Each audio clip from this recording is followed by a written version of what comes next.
ध्यान दीजिएगा, जैसे कि हम 5 प्रश्न को सॉल्व कर चुके हैं सेट 822 AV का, जो कि पिछले वर्ष में पूछा गया था परीक्षा में, ठीक है, बोर्ड परीक्षा में पूछा गया था।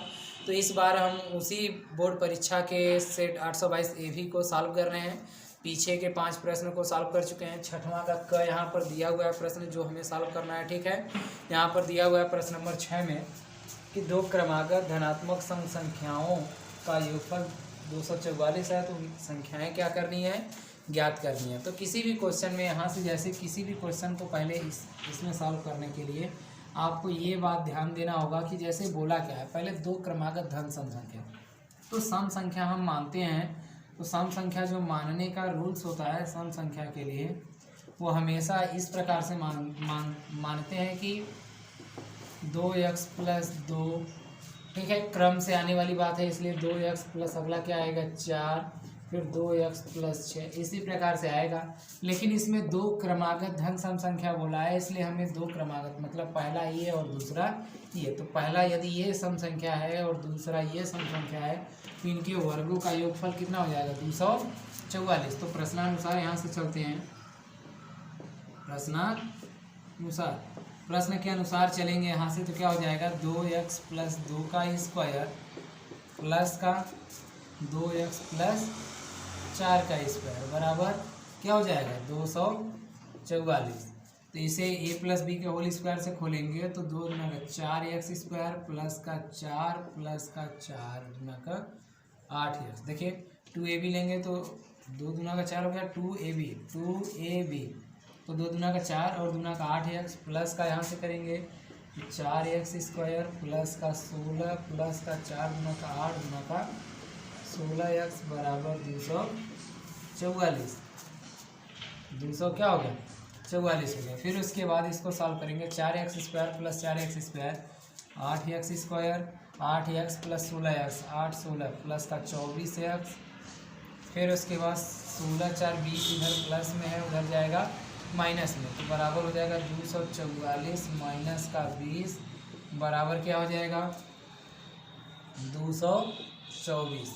फिर उसके बाद यहाँ से 8x स्क्वायर प्लस का 24x और ये 224 इधर आएगा माइनस का 224 बराबर 0। अब 8 कामन कर लीजिए, 8 कामन कर लेंगे तो यहाँ से क्या हो जाएगा आपका हो जाएगा x स्क्वायर प्लस का 3x और यहाँ से कितना बचेगा, तो 8 दूना का 16 माइनस का 2 8 दूना का 16, फिर उसके बाद कितना हो गया 6 8 8 64 बराबर 0।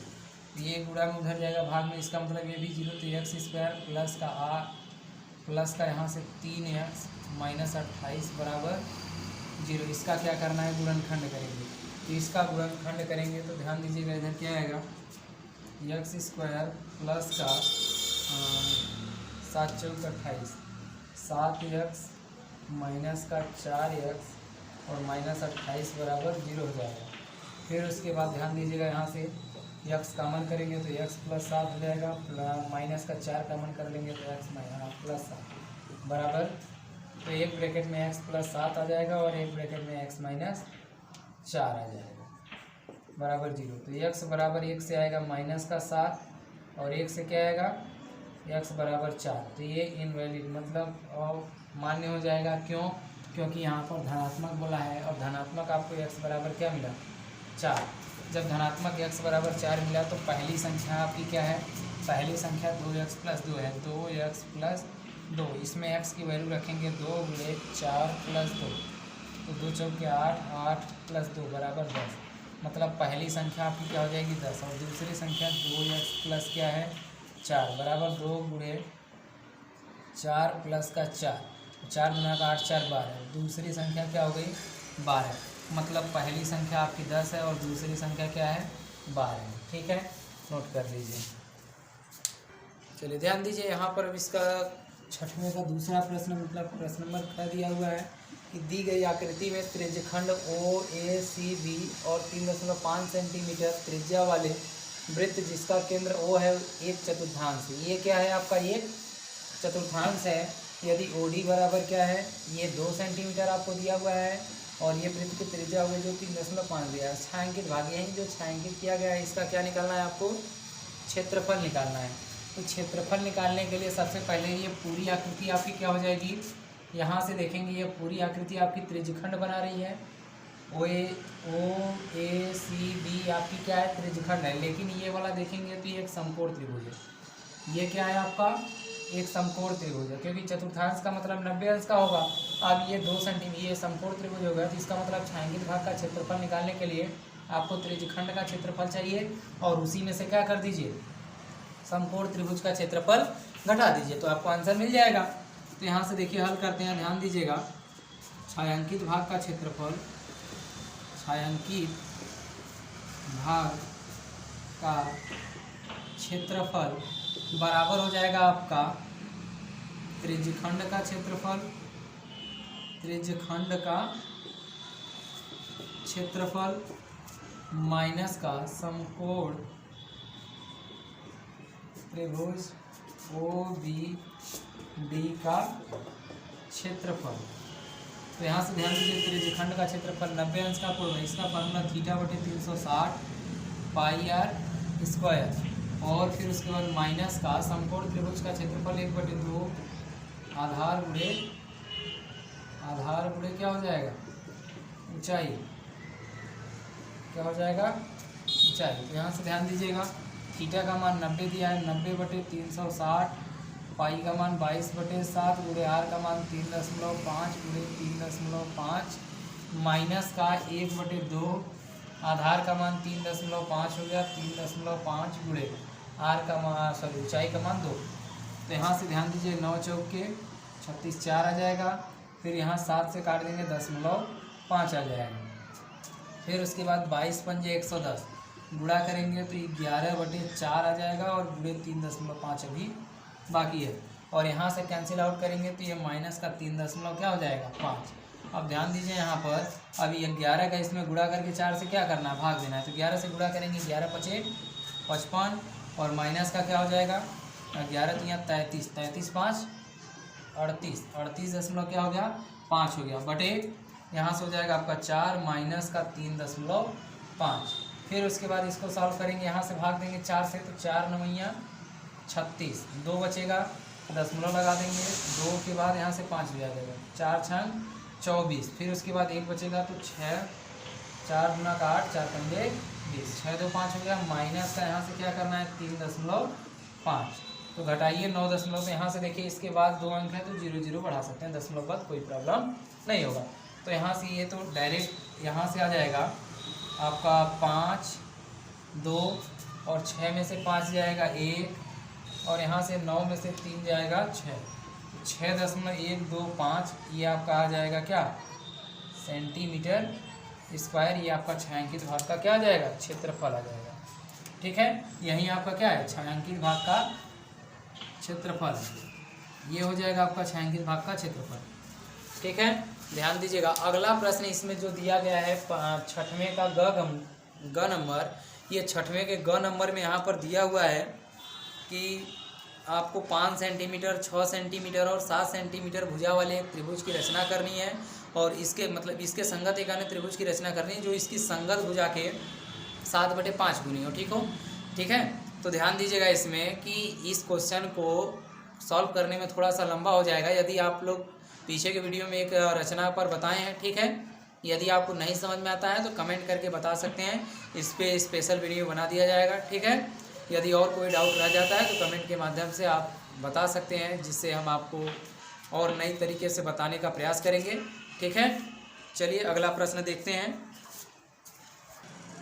देखिए यहाँ पर दिया गया है कि घर में दिया है निम्नलिखित बारंबारता बंटन सारणी से माध्यिका क्या करनी है, ज्ञात करनी है।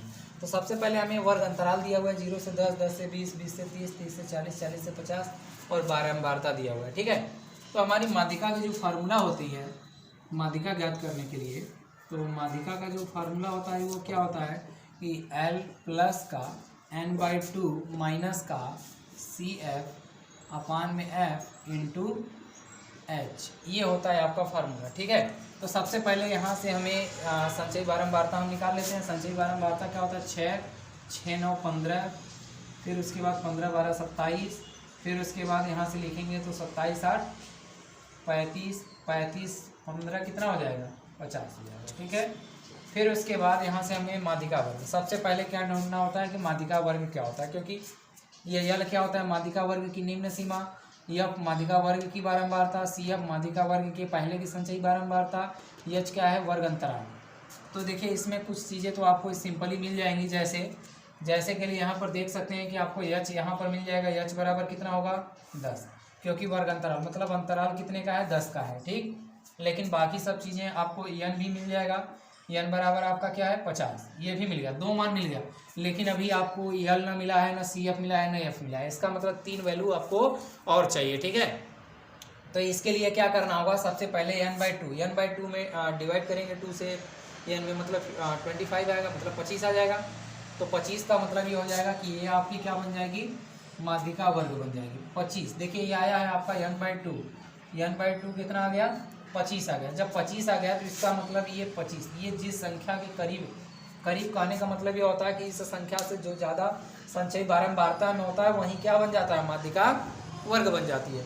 तो यहाँ से माध्यिका वर्ग की निम्न सीमा क्या है, माध्यिका वर्ग की निम्न सीमा आपकी यहाँ पर है, माध्यिका वर्ग की निम्न सीमा क्या है 20 है। तो यहाँ पर आपका हो जाएगा यल बराबर 20, फिर उसके बाद एफ बराबर 12, फिर उसके बाद सी एफ संचयी बारंबारता आपको सी एफ चाहिए, तो सी एफ बराबर कितना हो जाएगा 15 हो जाएगा। ठीक है, बस अब उठाइए और इसी को इस पर क्या करिए फार्मूले पर रख दीजिए। तो यहाँ पर हो जाएगा 20 प्लस का n/2 minus C F, n/2 मतलब यहाँ पर क्या है 50 है, तो 50/2 मतलब 25 आ जाएगा। फिर उसके बाद माइनस सी एफ की वैल्यू कितनी है 15, फिर उसके बाद बटे एफ की वैल्यू 12 हो गई, इंटू एच की वैल्यू 10। ठीक, फिर उसके बाद यहाँ से हो जाएगा 20 प्लस का 25 में से घटाएंगे 10 और ये गुणे 10 बटे 12 हो जाएगा। तो यहाँ से 6 बार में कट जाएगा, ये 5 आ जाएगा, और ये 3 बार में कट जाएगा, कितना आ जाएगा ये भी 5 आ जाएगा। तो फिर उसके बाद इसका मिला आपको 20 प्लस का 25/3, अब 3 से भाग दे दीजिए, तो यहाँ से आ जाएगा आपका 20 प्लस का 8 देखिए 3 वाट है 24, फिर उसके बाद एक बचेगा 3 3 9, मतलब 3 आ रहा है। तो इसका मतलब जोड़ देंगे यहीं तो यह हो जाएगा 28.33 ऐसे डॉट आगे जाएगा। ठीक है, तो माध्यिका आपकी आ जाएगी यहाँ से, माध्यिका यहाँ से क्या आ जाएगी कि आपकी माध्यिका आ गई 28.3333। ये देखिए कई मतलब लगातार कई बार आता है, इसलिए ये 28.33 लिखकर छोड़ सकते हैं। ठीक है, क्वेश्चन यहाँ पर ये क्वेश्चन नंबर 6 समाप्त हुआ। और आपको यदि आपका प्रश्न नंबर यहाँ से जो कि रचना है त्रिभुज की रचना करनी है, यदि वो आपको नहीं समझ में आता है तो कमेंट के माध्यम से बता सकते हैं कि सर हमें नहीं आया, तो फिर उसके बाद आपको क्लियर कर दिया जाएगा। ठीक है, चलिए।